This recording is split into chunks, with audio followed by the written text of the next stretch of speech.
नमस्कार मित्रों, भारत प्रभात YouTube channel पर आपका स्वागत है। आज हमारे दर्शकों के लिए प्रोफेसर Z.K. पवार, जो गुरु रविदास सभा के महाराष्ट्र सचिव है और जो एक खुद लेखक है, उनकी ये जो किताबें हैं विद्रोही संत गुरु रविदास, ये बहुचर्चित किताब है जो पूरे महाराष्ट्र में बहुत प्रसिद्ध हुई किताब है। और ऐसे इन्होंने लगभग 3 किताबें लिखी है। आज 14 अप्रैल 2021 जो बाबा साहब की 130वीं जयंती के अवसर पर ये आज यहाँ पे अपने दर्शकों के लिए संदेश देने के लिए आए। मैं उनसे विनती करता हूँ, अपील करता हूँ कि वो अपना संदेश दें।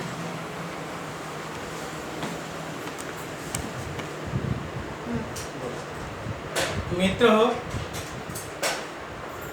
मैं Z.K. पवार, प्रिंसिपल श्री शिवाजी विद्याप्रसाद संस्थेचे जिजामाता कन्या विद्यालय और कनिष्ठ महाविद्यालय यहाँ पे प्राचार्य पद पर यूनिवर्सिटी में काम कर रहा हूँ।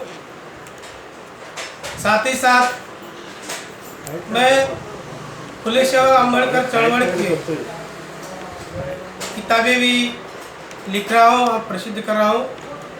और हमारा अखिल भारतीय गुरु रविदास समता परिषद, इस संगठन के मैं प्रदेश सह सचिव हूँ और मैं इस संगठन के माध्यम से महाराष्ट्र में जहाँ भी दलित पिछड़ों के, गरीब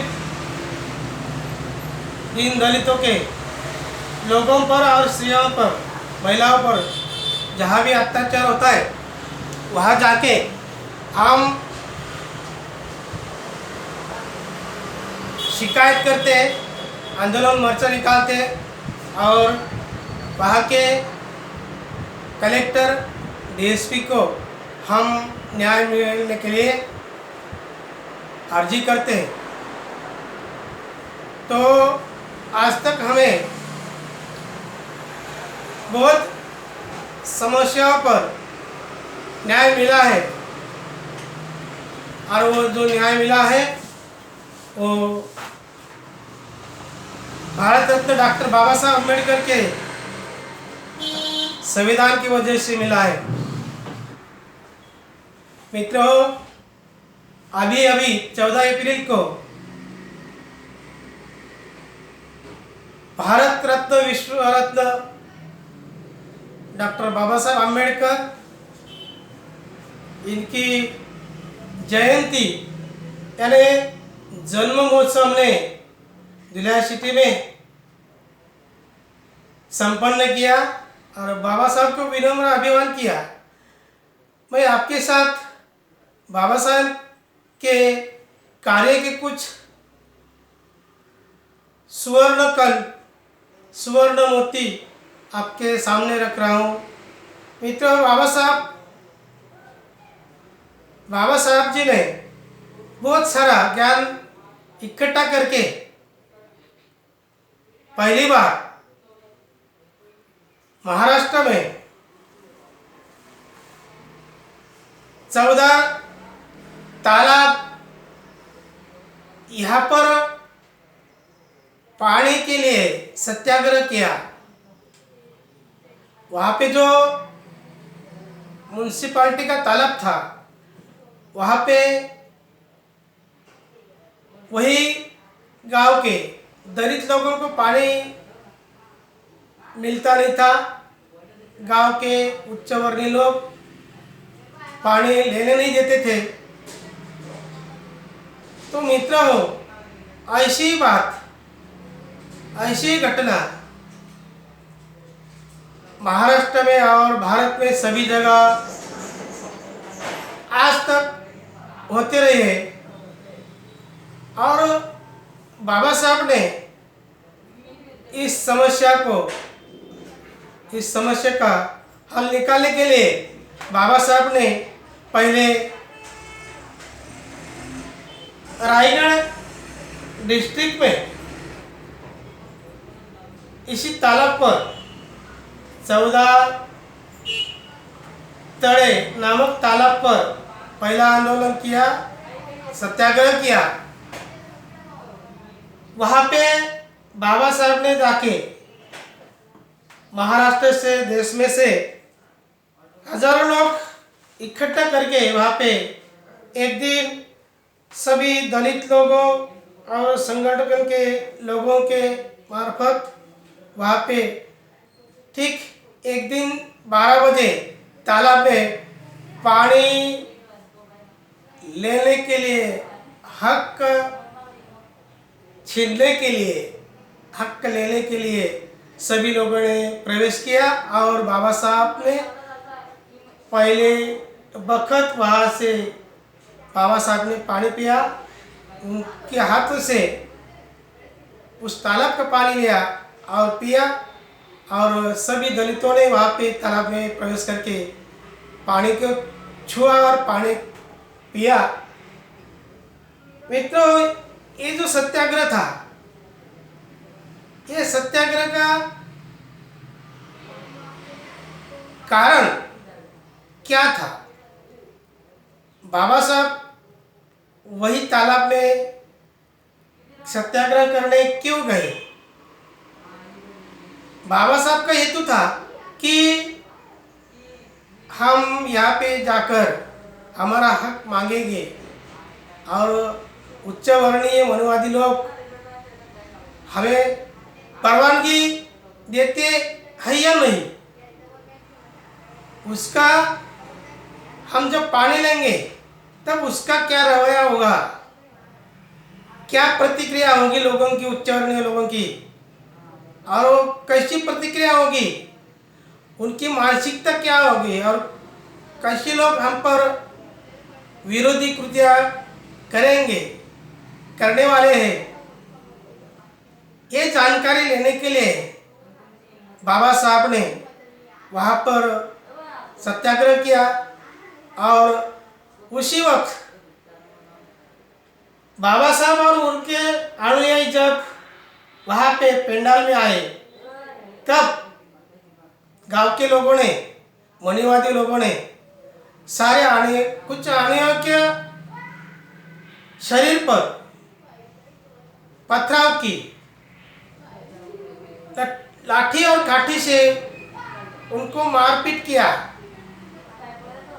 तभी बाबा साहब ने सभी आलियों को कहा कि घबराओ मत, तुम खाली शांति से अपना सत्याग्रह आंदोलन मोर्चा चलाते रहो।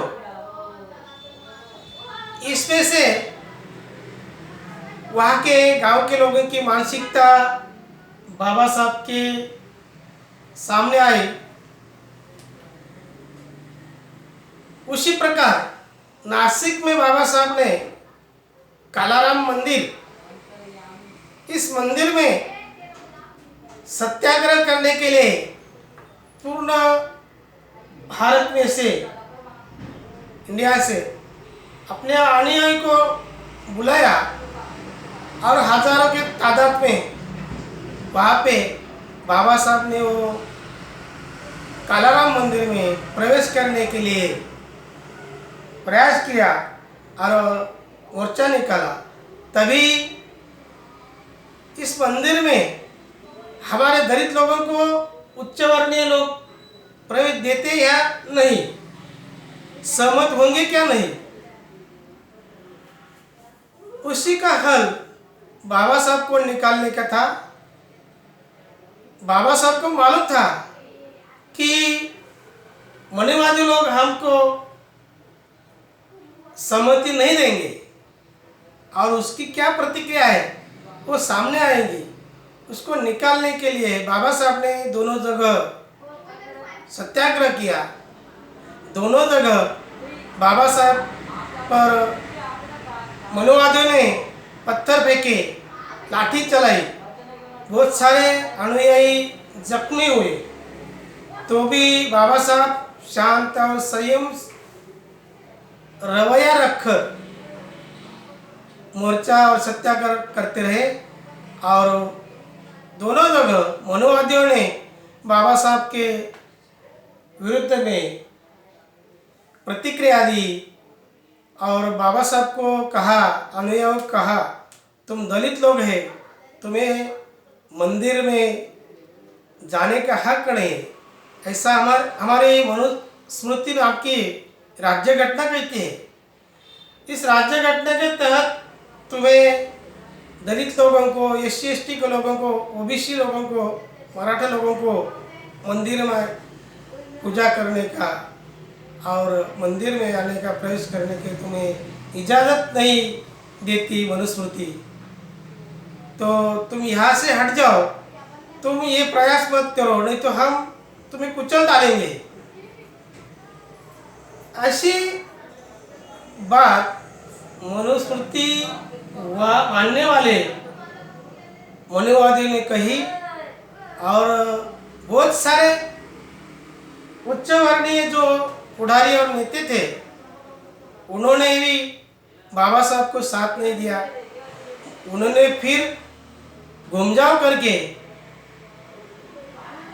उच्च वर्णीय विरोध करने वाले लोगों के, प्रजा के पीछे उन्होंने समर्थन दिया और बाबा साहब का साथ छोड़ दिया। बाबा साहब को कहा, हम कुछ नहीं कर सकते, जनता जो कहेगी उसी के तहत हमें राजकारण करना पड़ता है।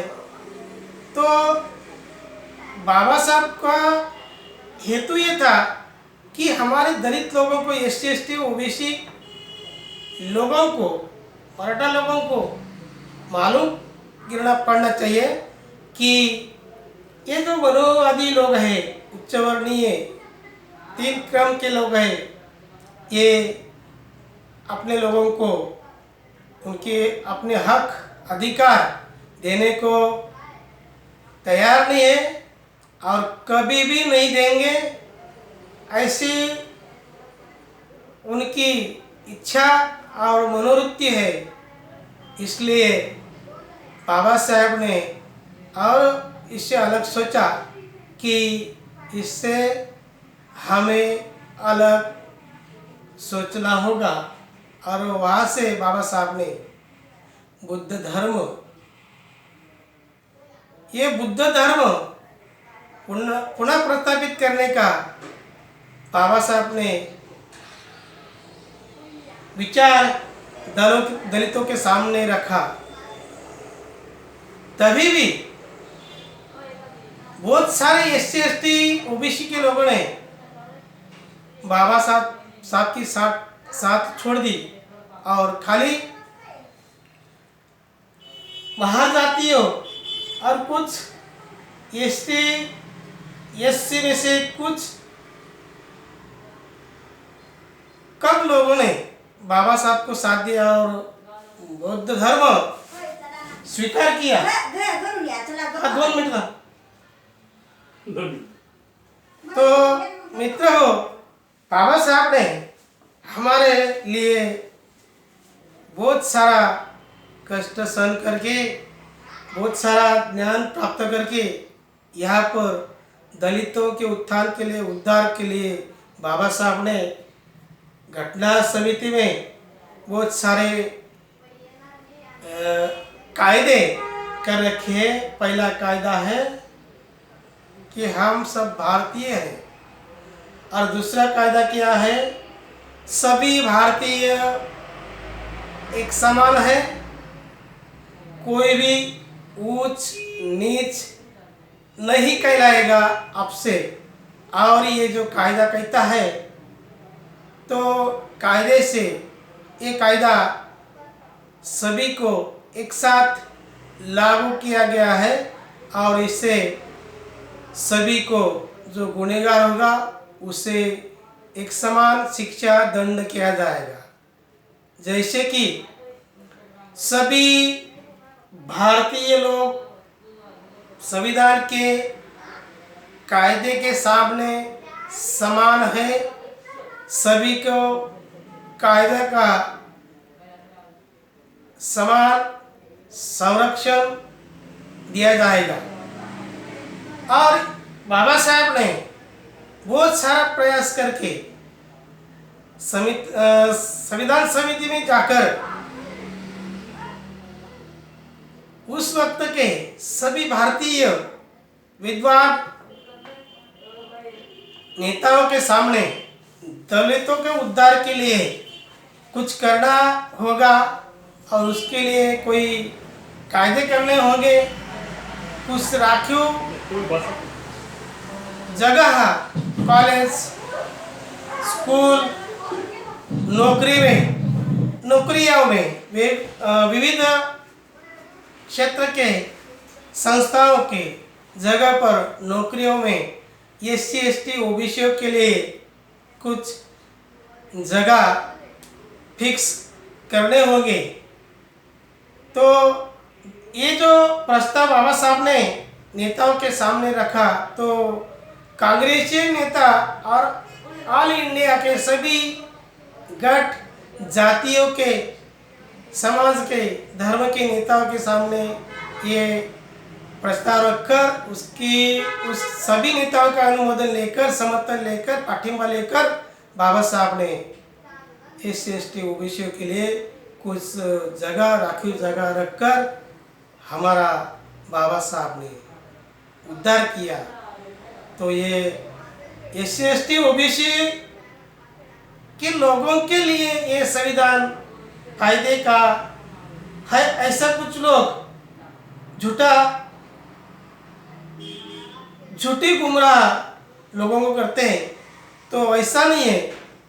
जो बाबा साहब ने लिखी घटना है वो सभी जात धर्म के महिला और पुरुषों के लिए समान संरक्षण, सभी को काम, सभी को रहने की जगह, सभी का वैद्यकीय मदद,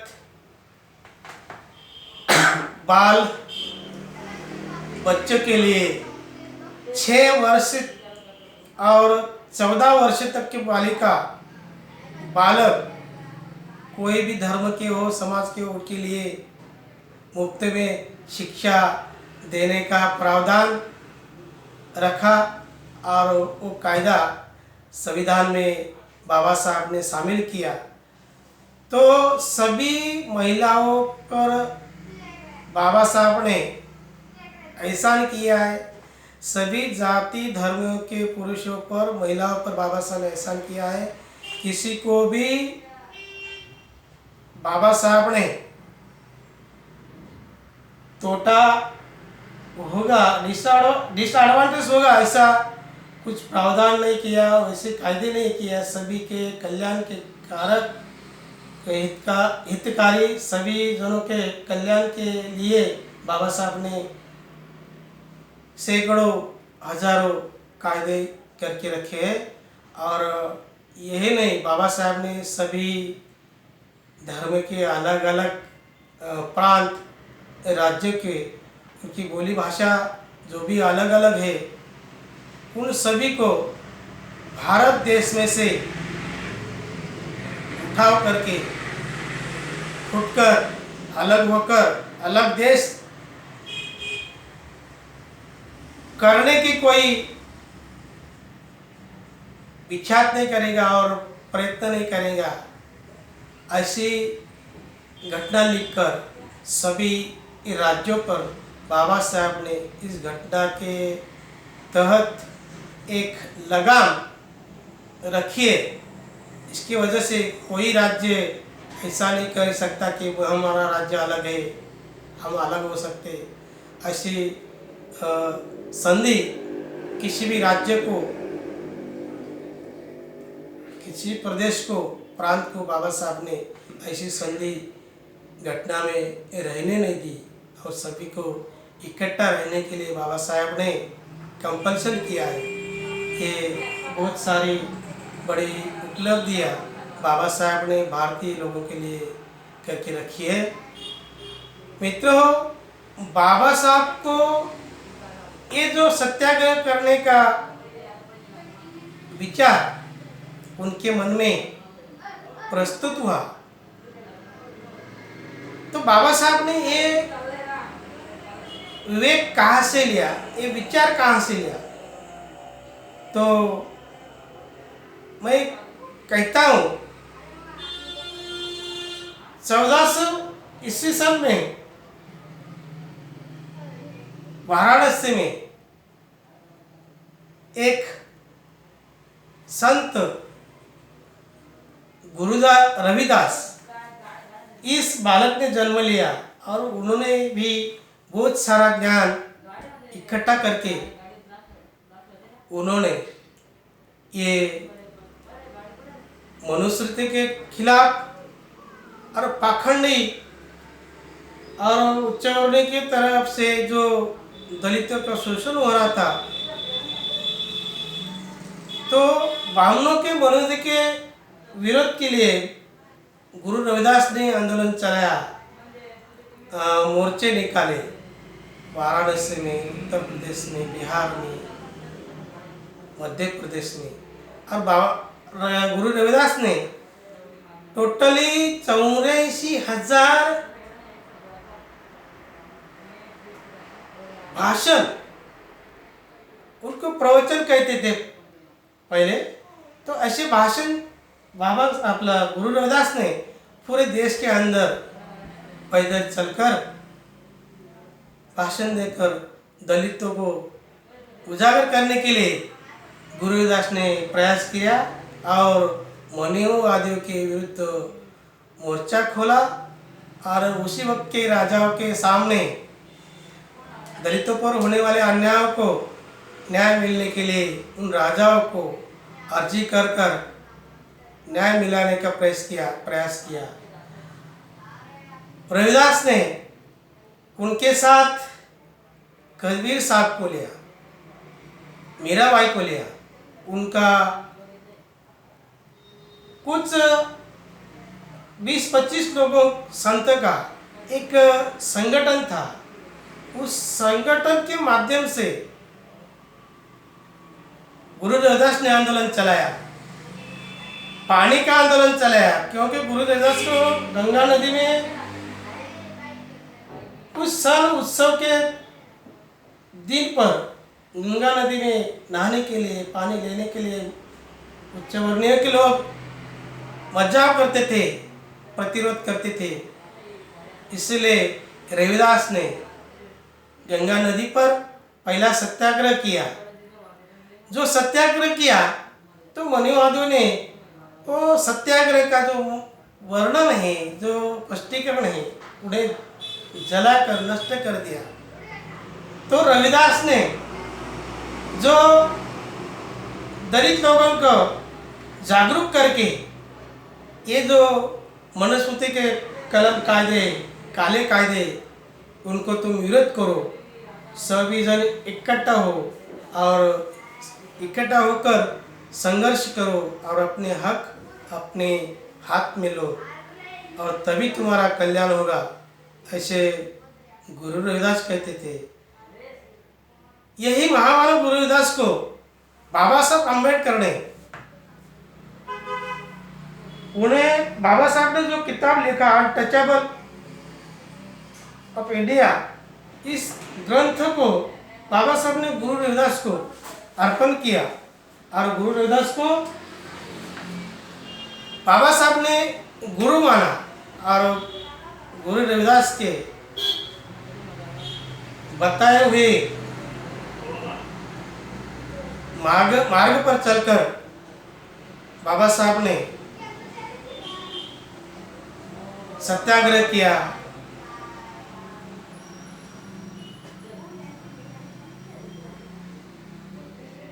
सरकार के सामने विरोध जताया।